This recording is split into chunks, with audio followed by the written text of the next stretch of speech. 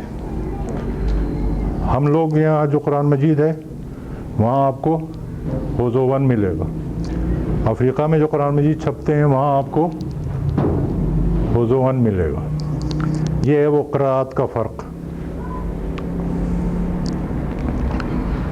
اسی طرح سے ایک لفظ ہے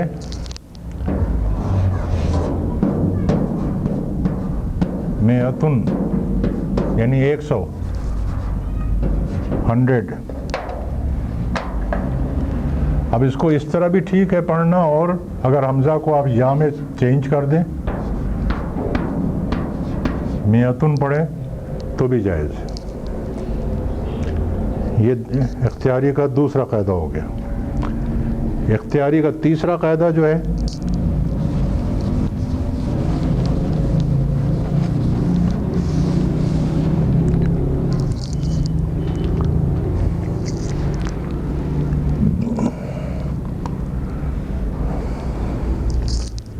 حمزہ متحرک ہو، یعنی فتحہ، ضمہ، کسرہ، کچھ بھی ہو،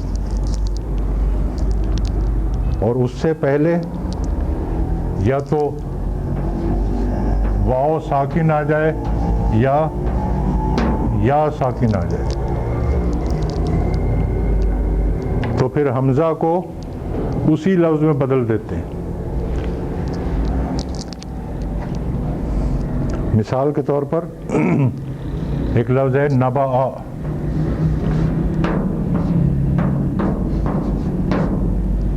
خبر دینا۔ فعیلن کے وزن پر یہ کیا بنے گا؟ فعیلن کے وزن پہ ڈھالیں اس کو،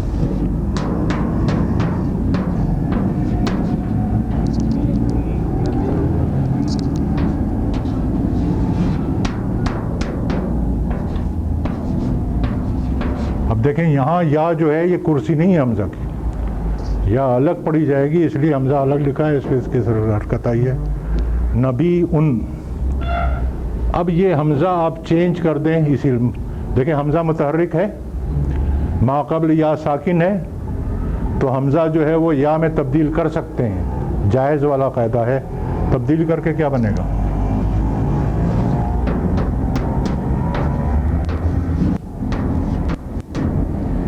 یہ تو میں نے آپ کو سمجھانے کے لیے لکھا ہے، ورنہ صحیح معنوں میں یہ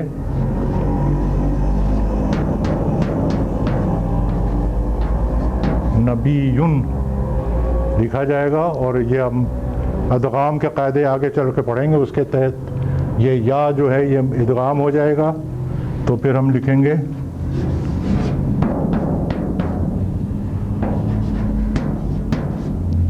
نبیٌ۔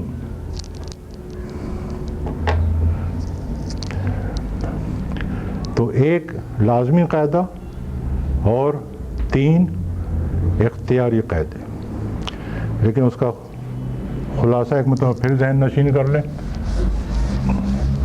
اصل چیز جو ہے وہ سچویشن جو ہے وہ اگر ذہن میں آ جائے اور ذہن نشین ہو جائے تو پھر قاعدہ یاد رکھنا کوئی مشکل بات نہیں۔ پہلی سچویشن کیا ہے؟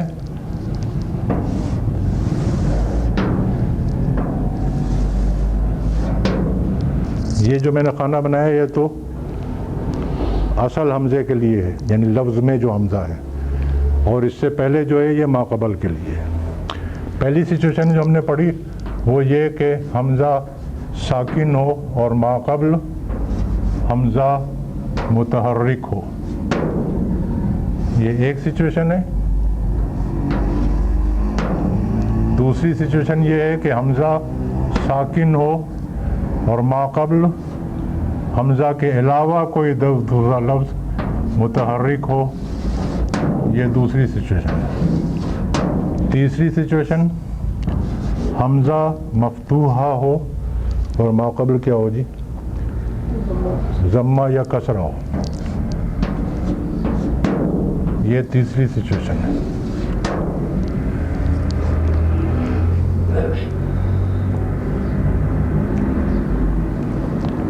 اور چوتھی سچویشن یہ ہے کہ حمزہ متحرک ہو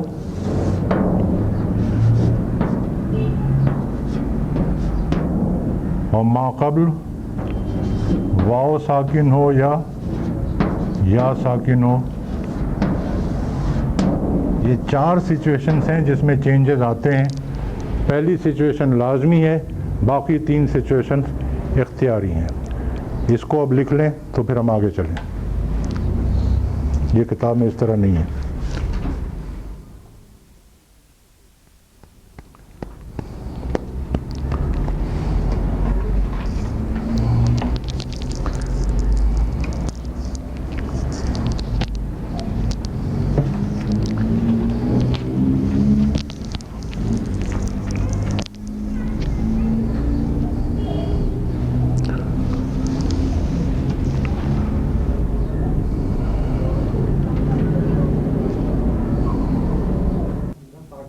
پہلے پیش نہیں آ سکتی کسی حرف پر؟ یہ ہے نا پیش. اچھا جزم نہیں پیش ہے. میں جزم اس طرح لکھتا ہوں اسی لیے. اچھا جی، اب اس بات کو ایک مطلب پھر سمجھیں. اسی سٹیج پہ اس بات کو ذہن نشین کر لیں کہ جب بھی آپ کوئی قاعدہ پڑھیں گے، آگے ہم نے قاعدے پڑھنے ہیں، تو جو چیز اصل میں گرفت کرنی ہے ذہن میں وہ یہ سچویشنز ہے، وہ کنڈیشنز ایگزسٹ کریں گی تب چینج کا سوال پیدا ہوگا. پھر سوال پیدا ہوتا ہے کہ اب کیا چینج ہوگا. تو پہلے وہ کنڈیشنز آئیڈینٹیفائی کرنی ہے ہم نے کہ وہ کنڈیشن ایگزسٹ کر رہی ہے کہ نہیں کر رہی ہے. اس لیے پہلے ذہن میں گرفت کریں کنڈیشنز کو، اس کے بعد پھر جو چینج آنا ہے اس کو یاد رکھنا مشکل کام نہیں ہے. اب ایک خاص بات یہ نوٹ کریں کہ اب تک ہم نے یہ 4 قاعدے پڑھے ہیں، 1 لازمی اور 3 اختیاری. اس میں حمزہ اور اس کے ماقبل جو بھی ہے وہ اسی لفظ کا حصہ ہے.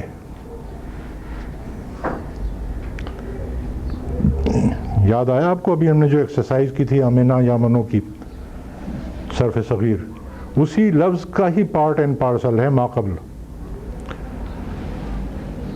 لیکن ایک سچویشن ایسی ہوتی ہے کہ جب ماقبل جو ہے وہ اس لفظ کا حصہ نہیں ہوتا، اور یہ عام طور پر حمزۃ الوصل میں ہوتا ہے، حمزہ استفہام میں ہوتا ہے کہ حمزہ استفہام جو ہے وہ تو آ کے لگتا ہے نا لفظ کے اوپر، لفظ کا حصہ تو نہیں ہے. جیسے زیدن ایک لفظ ہے، اس میں زا، یا اور دال یہ 3 حروف جو ہیں یہ زیدن لفظ کا حصہ ہیں. اور اگر ہم یہ کہیں کہ ازیدن تو یہ آ جو آیا ہے یہ باہر سے آیا ہے، اس لفظ کا حصہ نہیں ہے. تو حمزہ استفہام جب آتی، اس لیے اس کو ہم یہ قاعدہ جو حمزہ استفہام کا ہے یہ ان سے مطابقت نہیں رکھتا، ان کو ہم الگ بیان کرتے ہیں.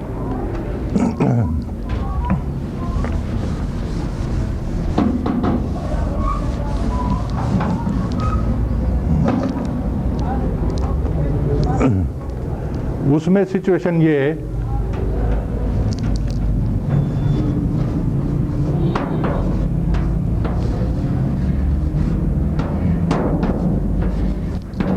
حمزہ استفہام کے بعد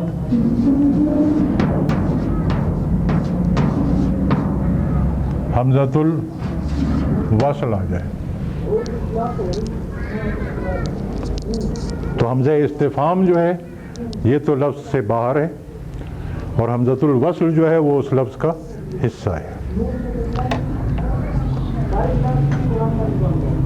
حمزۃ الوصل 2 طرح کے ہوتے ہیں. ایک وہ جو اسم پر آتا ہے، جیسے الرجل، الصادق، اور ایک حمزۃ الوصل وہ جو فعل پہ آتا ہے. مثلاً بولے نہ، افعال کا تو حمزۃ القطع ہے. استفعال، افتعال، انفعال یہ حمزۃ الوصل ہیں. باب افعال کا جو حمزہ ہے وہ حمزۃ القطع ہے، یاد رکھیں، وہ حمزۃ الوصل نہیں ہے. تو اگر فعل کا حمزۃ الوصل آئے تو اور سچویشن ہے، اور اسم کا حمزۃ الوصل آئے تو اور سچویشن ہے. اگر اسم کا حمزۃ الوصل آئے گا، جیسے لفظ ہے اللہ، اس سے پہلے اگر ہم آ لگانا چاہیں، اللہ، کیا اللہ، تو اس کو کس طرح لکھیں گے؟ اس کو ملا دیں گے، وہی اللہ۔ قرآن مجید میں آیا ہے الذکرین،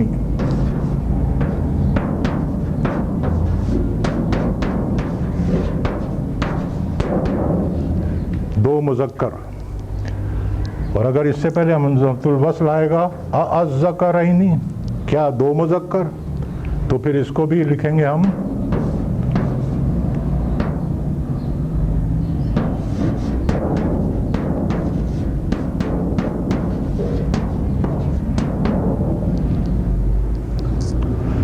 یہ کتاب میں دیا ہوا ہے، ایز اٹ از دیا ہوا ہے، ڈونٹ وری۔ بات سمجھ میں آ گئی کہ اگر اسم پر حمزۃ الوصل آ رہا ہے تو پھر حمزہ استفہام اور حمزۃ الوصل کا ادغام کر دیں گے اور کھینچ کے پڑھیں گے اللہ الذکرین، جیسے الآن سے الآن، کیا اب۔ اور اگر فعل پہ آ رہا ہو،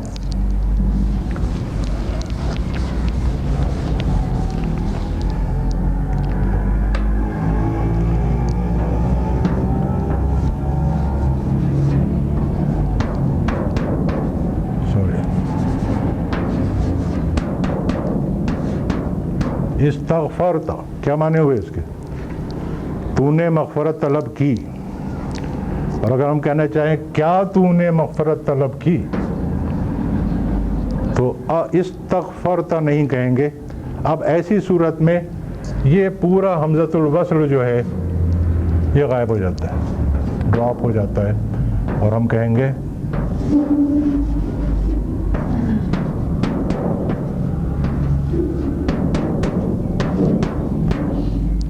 استغفرت۔ نوٹ کریں، استغفرت کا مطلب ہے تو نے مغفرت طلب کی، اور استغفرت اصل میں ہے استغفرت، وہ حمزۃ الوصل غائب ہو گیا ہے۔ استغفرت کا مطلب ہے کیا تو نے مغفرت طلب کی۔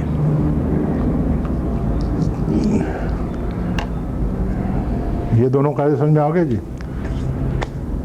اب کچھ استثناء ہیں، وہ محموز کے حصہ دوم میں دیے ہوئے ہیں، 3 لفظ ہیں اور ایک چوتھا لفظ ہے۔ 3 لفظ ہیں جو محموز الفاء کے ہیں، ان کا فعل امر قاعدے کے مطابق استعمال نہیں ہوتا، اور سآلا کا جو لفظ ہے محموز العین، اس میں کچھ چینجیں خلاف قاعدہ ہوتے ہیں۔ خلاف قاعدہ کا مطلب سمجھ رہے ہیں نا آپ، یعنی پاکستانی جمہوریت، تو اس میں کوئی ایکسپلین کرنے کی، سمجھنے کی بات نہیں ہے، وہ تو یاد کرنے کی بات ہے، رٹا لگانے کی بات ہے۔ تو اب یہ نوٹ کریں کہ آپ کے دونوں سبق آج ہو گئے، محموز کا حصہ اول بھی اور حصہ دوم بھی، اور کل آپ نے گھر سے جو مشق کر کے لانی ہے،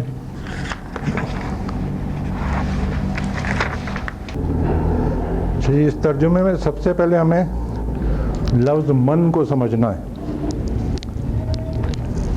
یہ من کا جو لفظ ہے یہ اصلاً اوریجنلی واحد ہے، لیکن اس کی جمع نہیں آتی۔ جمع کے لیے بھی من ہی استعمال ہوتا ہے، اس لیے یہ جو فقرہ ہے وَمِنَ النَّاسِ مَن، اس کے 2 ترجمے ممکن ہیں، اور لوگوں میں وہ بھی ہے، واحد مانیں گے تو ہے جو، اور دوسرا ترجمہ یہ ممکن ہے کہ اور لوگوں میں وہ بھی ہیں، جمع مانیں گے تو ہیں جو۔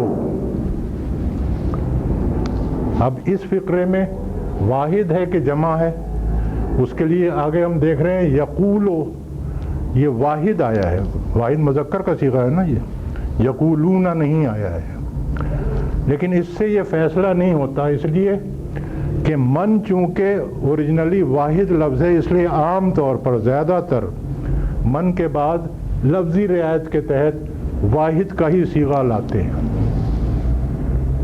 تو اس لیے یقولو کے بھی دو ترجمے ممکن ہیں، کہتا ہے یا کہتے ہیں. فیصلہ کیسے ہوگا؟ آگے عبارت آ رہی ہے،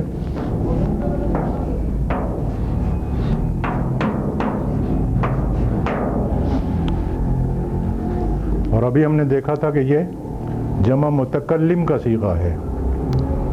تو آمنا نے یہ ڈٹرمن کیا کہ یہاں پر وہ بھی ہے کا ترجمہ غلط ہوگا، وہ بھی ہیں. کہتا ہے کا ترجمہ غلط ہوگا، کہتے ہیں کہ ہم ایمان لائے.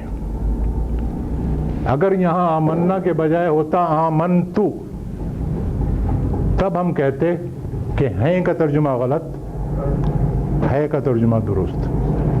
کہتے ہیں کا ترجمہ غلط، کہتا ہے کا ترجمہ درست. آمنا نے فیصلہ کیا ہے کہ یہ من جو ہے یہ جمع کے طور پر آیا ہے، اور لوگوں میں وہ بھی ہیں جو کہتے ہیں ہم ایمان لائے. آگے پھر آسان ہے، باللہ اللہ پر، وبالیوم الآخر اور آخری دن پر. یہ مرکب توصیفی ہے، اس حساب سے ترجمہ ہوگا آخری دن پر. وما ہم بمومنین، ما ہم مبتدا، اور مومنین جو ہے یہ ما کی خبر ہونے کی وجہ سے منصوب ہو سکتی تھی، با لگ گیا اس لیے مجرور ہے. اور ترجمہ ہم کریں گے کہ اور وہ لوگ ایمان لانے والے نہیں ہیں. اسم الفاعل کے حساب سے کرنا ہے ترجمہ، ایمان لانے والے نہیں ہیں.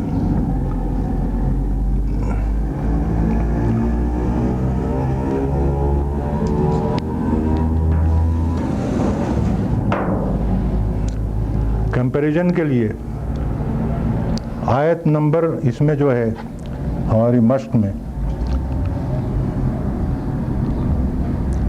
13 پہ آ جائیں. وَمِنْهُمْ مَنْ،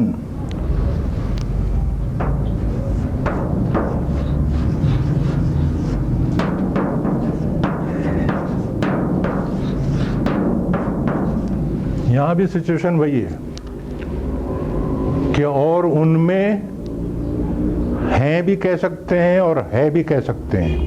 جو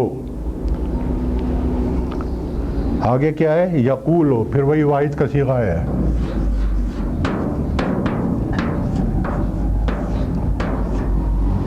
کہتے ہیں بھی کہہ سکتے ہیں اور کہتا ہے بھی کہہ سکتے ہیں. اذن،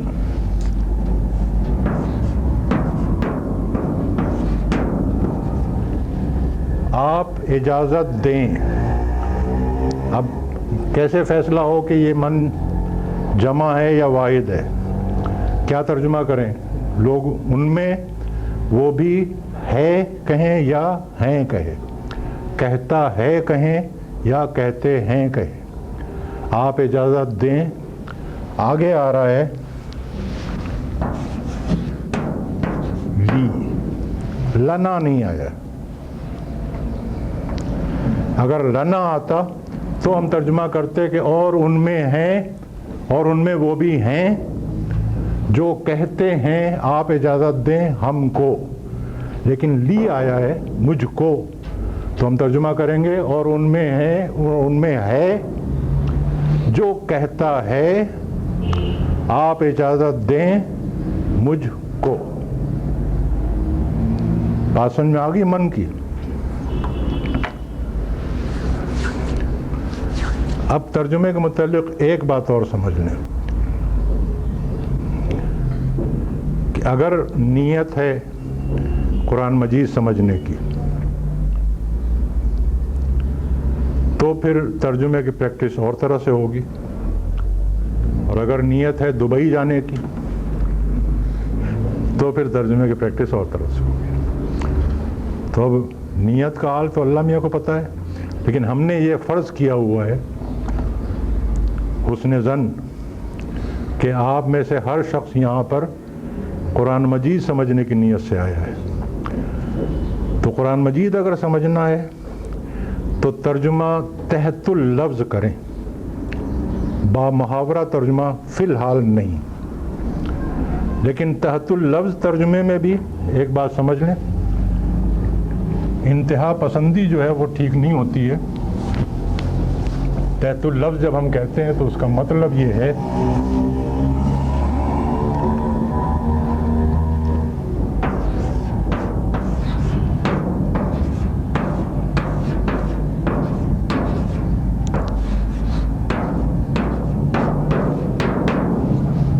ولد الاستاذی. اب آپ کہیں گے جی آپ نے تو کہا تھا کہ تحت اللفظ ترجمہ کرنا ہے، اس لیے میں کر رہا ہوں. لڑکا استاد، یہ میرا مطلب نہیں ہے. مرکبات ہم پڑھ چکے ہیں، ہمیں پتہ ہے کہ مرکب اضافی ہے اور مرکب اضافی کا ترجمہ کراس ہوتا ہے. تو اس لیے ہم ترجمہ کریں گے استاد کا لڑکا. اسی طرح سے مرکب توصیفی آئے گا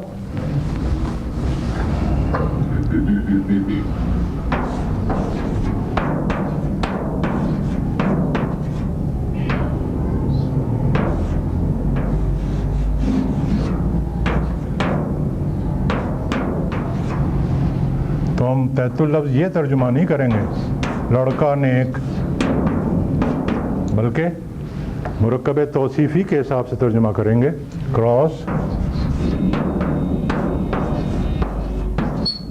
نیک لڑکا. تو یہ ترجمے تو اس حساب سے ہوں گے. جب ہم کہتے ہیں تحت اللفظ ترجمہ تو اس سے مطلب یہ ہے کہ جملے کے جو اجزاء ہیں، جملے کے اجزاء سمجھتے ہیں نا، مبتدا، خبر، متعلق خبر، فعل، فاعل، مفعول، متعلق فعل، یہ جو اجزاء ہیں جس ترتیب سے جملے میں آئے ہیں اسی ترتیب سے ان کا ترجمہ کرنا ہے. تب جا کے قرآن مجید صحیح معنوں میں سمجھ میں آئے گا. اور جب سمجھ میں آ جائے اس کے بعد پھر آپ بامحاورہ ترجمہ کریں، لا حرج. ٹھیک ہے بیگ صاحب.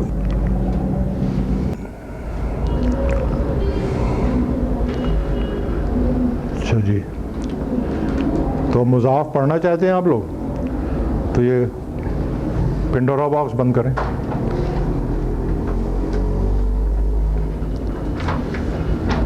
یہ ہم نے دیکھ لیا ہے مضاف کس کو کہتے ہیں، جس مادے میں ایک حرف دو مرتبہ آ جائے. اس کے لیے اصطلاح ہے، بجائے اس کے کہ دو حرف ہم کہیں اور پہلا حرف اور دوسرا حرف کہیں، اس کے لیے اصطلاح ہے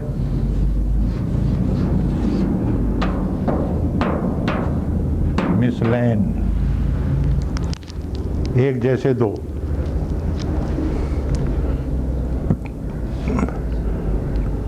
اور ہوتا یہ کہ جب مادے میں ایک حرف دو مرتبہ آ جاتے ہیں تو ان کو ملا کے پڑھتے ہیں. جیسے ایک مادہ ہے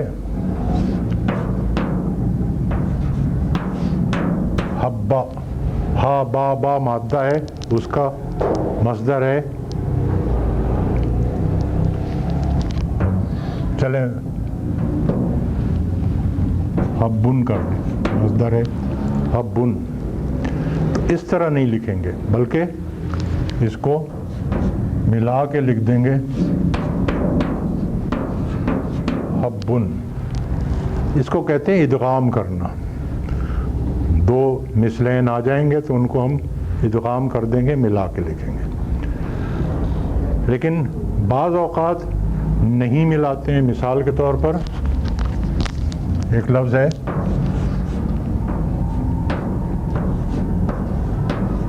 مددن، اس میں ادغام نہیں کرتے ہیں، اس کو ایسے ہی استعمال کر لیتے ہیں، مددن۔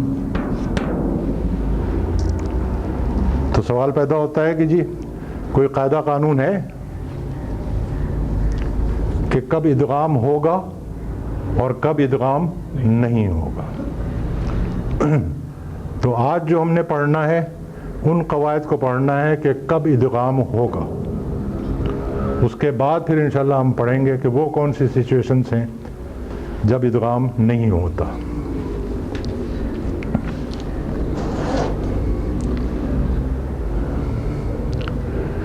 اب کسی مادے میں ایک حرف کا 2 مرتبہ آنے کے 3 صورتیں ہیں۔ ایک تو یہ ہے کہ ایک مادے میں فا کلمے پر ایک لفظ حرف آیا ہے اور وہی حرف لام کلمے پہ ریپیٹ ہو گیا ہے، جیسے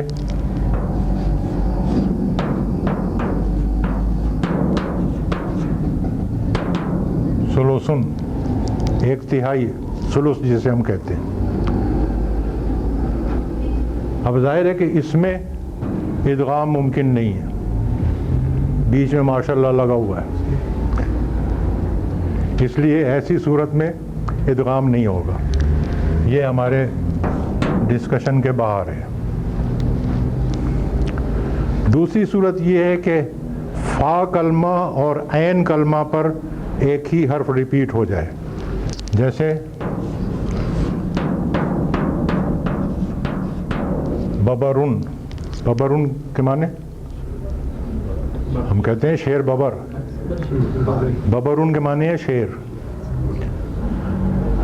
ایسے الفاظ عربی میں بہت کم ہیں جس میں فا اور عین کلمہ جو ہے وہ مثلین ہو، اور جتنے بھی الفاظ ہیں وہ سارے کے سارے ادغام کے بغیر استعمال ہوتے ہیں، اس لیے یہ بھی ہمارے ڈسکشن کے باہر ہو گیا۔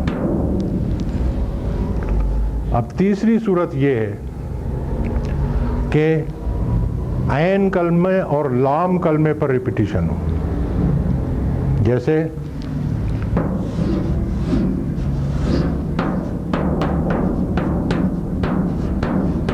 شقاقن، عین کلمے پر اور لام کلمے پر مثلین آئے ہیں۔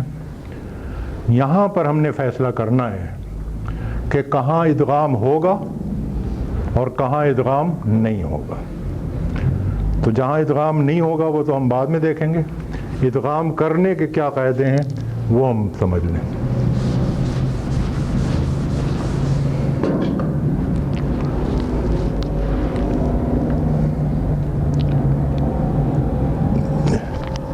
چونکہ ہمارا سارا ڈسکشن جو چل رہا ہے چلے گا وہ اس پر چلے گا کہ عین کلمہ اور لام کلمے پر مثلین آئے، اس سے پہلے فا کلمہ ہے، تو ہم نے تینوں سچویشن دیکھنی ہوگی۔ فا کلمے کے لیے ہم کہیں گے ما قبل، عین کلمے کو ہم کہیں گے مثل اول، کلمے، اور لام کلمے کو ہم کہیں گے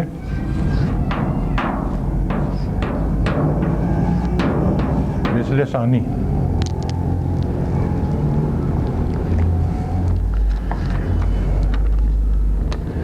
تو اب ایک پاسبلٹی یہ ہے کہ ما قبل جو ہے یہ متحرک ہے، مثل اول ساکن ہے، اور مثل ثانی پھر متحرک ہے۔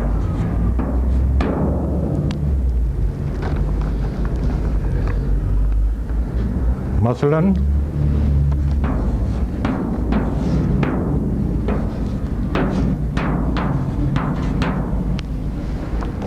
ربن، فا کلمہ یعنی ما قبل متحرک ہے، عین کلمہ یعنی مثل اول ساکن ہے، اور لام کلمہ مثل ثانی متحرک ہے۔ تو ان کو ہم ملا کے لکھ دیں گے،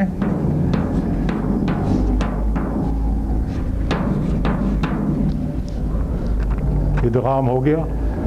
اس کو میں کہتا ہوں کہ یہ نیچرل فطری ادغام ہے، آٹومیٹک قسم کا ادغام ہے۔ دوسری پاسبلٹی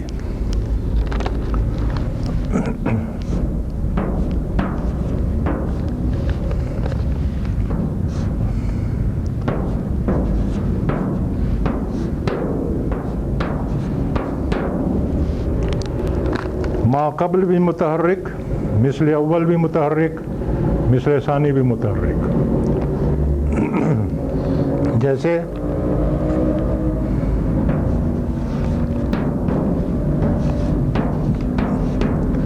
مدد، ما قبل متحرک، مثل اول متحرک، مثل ثانی متحرک۔ ایسی صورت میں مثل اول کی حرکت کو ڈراپ کر کے اور اسے ساکن کر دیتے ہیں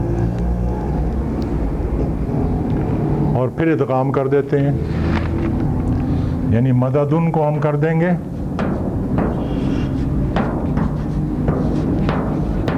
مدن، اور پھر اس کو لکھیں گے اس طرح سے مدن۔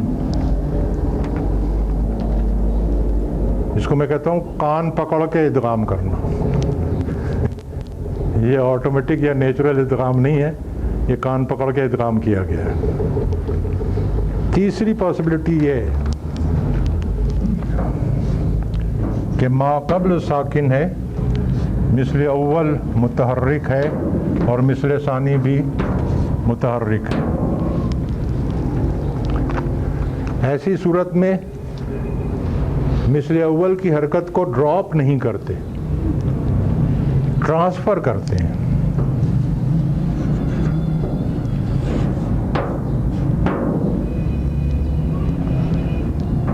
اور اس کا سکون جو ہے وہ اس سے چھین کے اس کو دے دیتے ہیں۔ جیسے مددہ کا باب نصرہ سے آتا ہے، یہ مضارع کیا بنے گا؟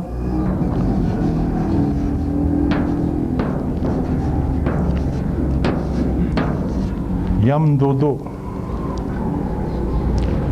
ما قبل یہاں پہ یہ ہے، یہ نہیں ہے۔ مثل ثانی، مثل اول، ما قبل۔ ما قبل ساکن ہے، مثل اول متحرک ہے، مثل ثانی متحرک ہے۔ اب اس کی حرکت ہم ما قبل کو دے دیں گے اور ما قبل کا سکون مثل اول کو دے دیں گے، تو یہ بنے گا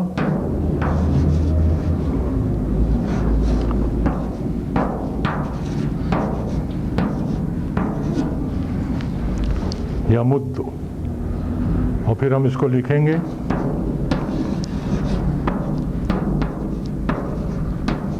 یمد۔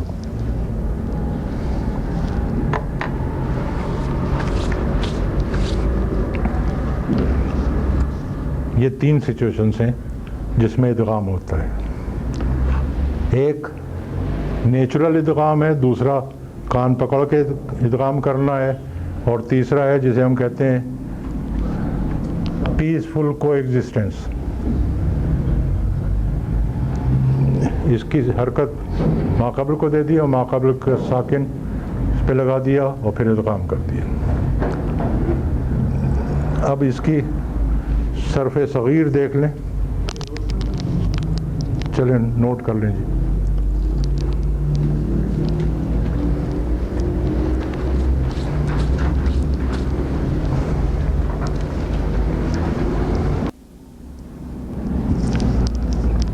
اب اس میں ہم نے شین قاف قاف مادے کو فٹ کرنا ہے۔ پہلے اصلی شکلیں بنائیں۔ فعلا کے وزن پہ کیا بنے گا؟ شقاقہ،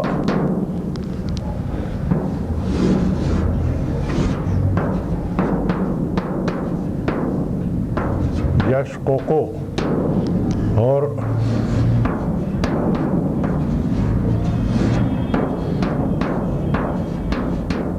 شاققن۔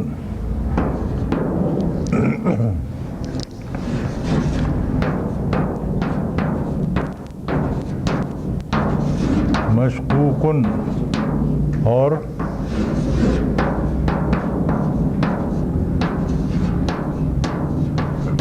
شقن۔ اب دیکھیں کہ جو ہم نے تین قاعدے پڑھے ہیں ان میں کہاں کہاں کون سا اپلائی ہو رہا ہے۔ شققن یہاں پہ قاعدہ نمبر 2 اپلائی ہوگا.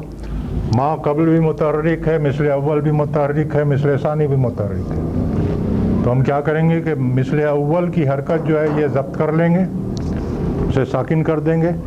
شقن پھر اس کا ادغام کر دیں گے تو یہ استعمال ہوگا شقن.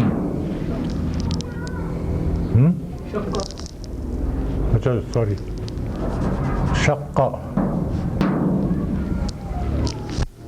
یشققو یہاں پہ کیا پوزیشن ہے؟ قاعدہ نمبر 3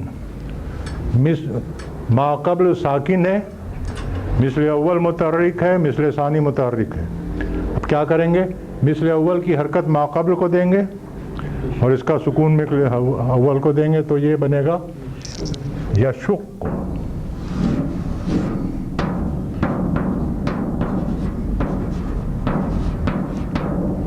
شق یشق. اور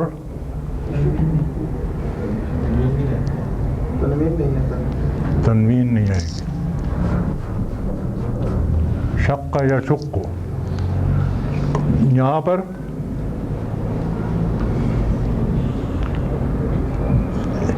یہ الف کو تو ہم کچھ مانتے ہی نہیں نا,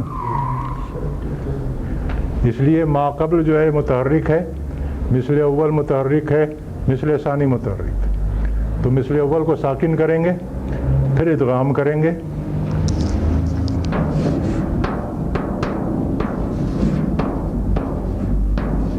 شاقن.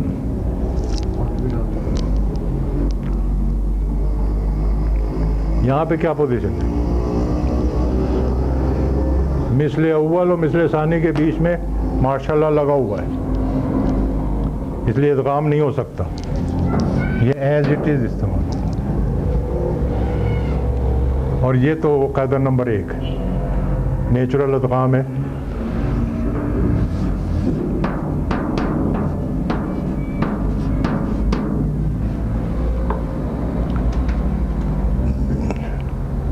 ٹھیک ہے جی. اچھا آپ دیکھیں باب تفعیل میں صرف ایک وزن لے لیں تو بات سمجھ میں آ جائے گی. آپ چلیں 2 لے لیتے ہیں. باب تفعیل میں ماضی مضارع کا کیا وزن ہے؟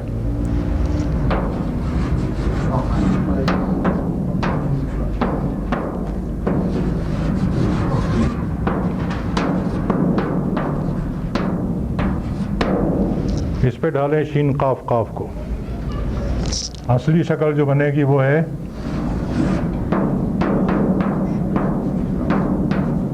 شققا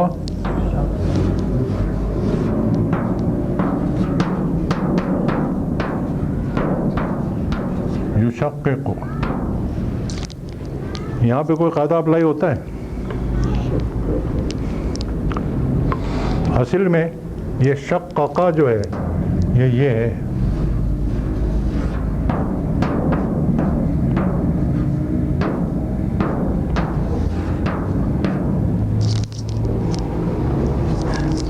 یہی ہے نا.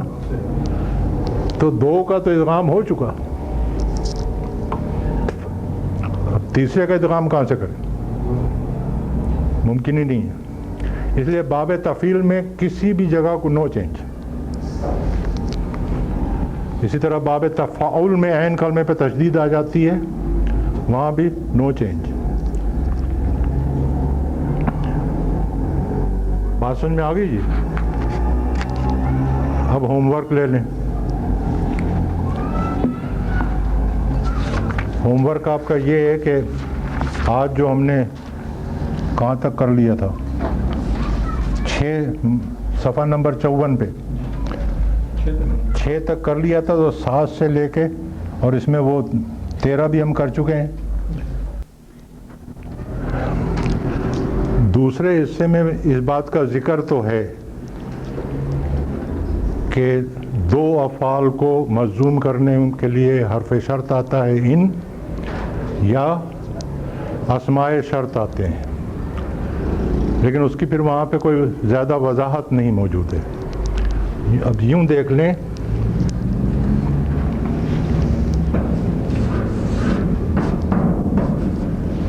من اس میں استفہام ہے, کون؟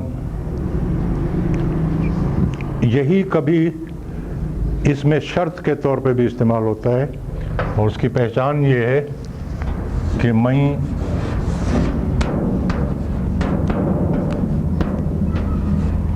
یفعلو،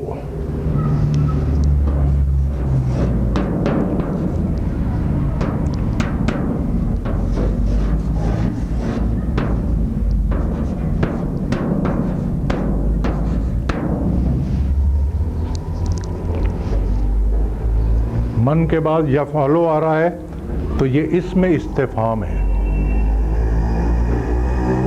اور من کے بعد یفعل آ رہا ہے اب یہ اسم استفہام نہیں رہا، اب یہ اسم شرط ہو گیا۔ معنی میں فرق پڑے گا۔ من یفعلو کے معنی ہے کون کرتا ہے یا کون کرے گا،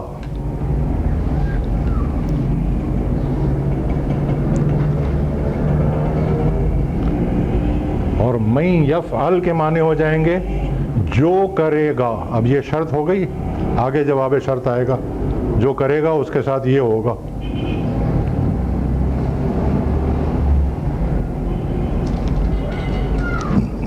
تو جواب شرط میں جو فعل آئے گا وہ بھی مجزوم ہوگا۔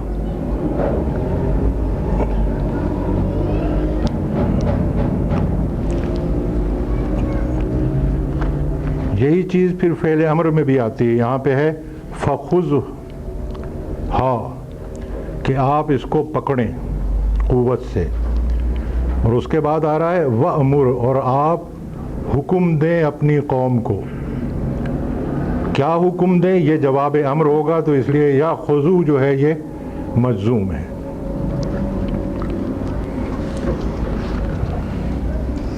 چلے یہ آگے بند کرتے ہیں۔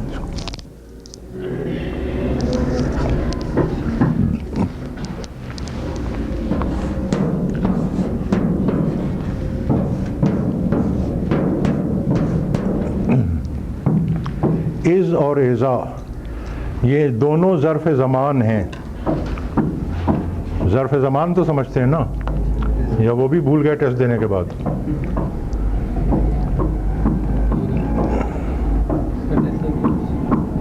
ٹیسٹ ہی نہیں دیا پھر کیا یاد رہے گا؟ اسم الظرف تو پڑھا ہے۔ اس میں ظرف ہے، اور اسم الظرف دو طرح کا ہوتا ہے، ظرف مکان جہاں جگہ کا تصور ہو، اور ظرف زمان جہاں زمانے کا تصور ہو۔ تو یہ دونوں ظرف زمان ہیں، ان دونوں کا اصل مطلب جو ہے وہ ہے جب۔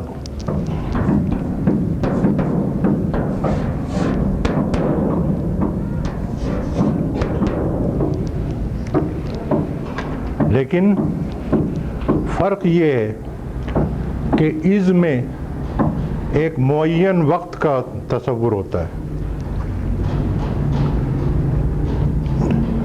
اور معین وقت جو ہے وہ عام طور پر ماضی میں ہوتا ہے، اس لیے از کے ترجمے میں ماضی کا مفہوم شامل ہو جاتا ہے۔ یہی وجہ ہے کہ اس کے بعد اگر مضارع بھی آئے گا تب بھی اس کا ترجمہ ماضی میں ہوگا۔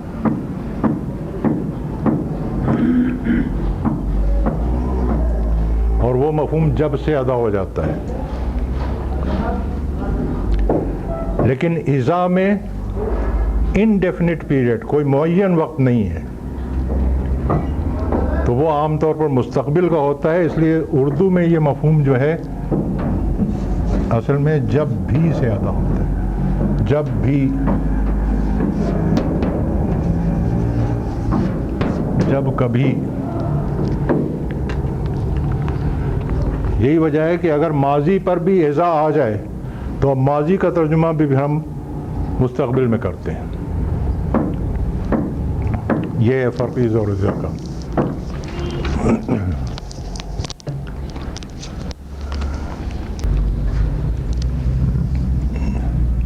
دیکھیں جی، ایک ہوتا ہے نکرہ، اور پھر بعض اوقات نکرہ کو مزید نکرہ کیا جاتا ہے۔ اس کی زیادہ اچھی مثال جو ہے انگریزی میں ہے۔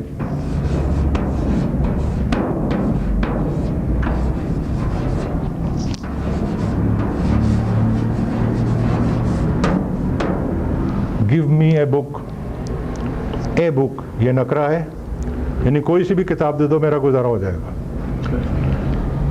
لیکن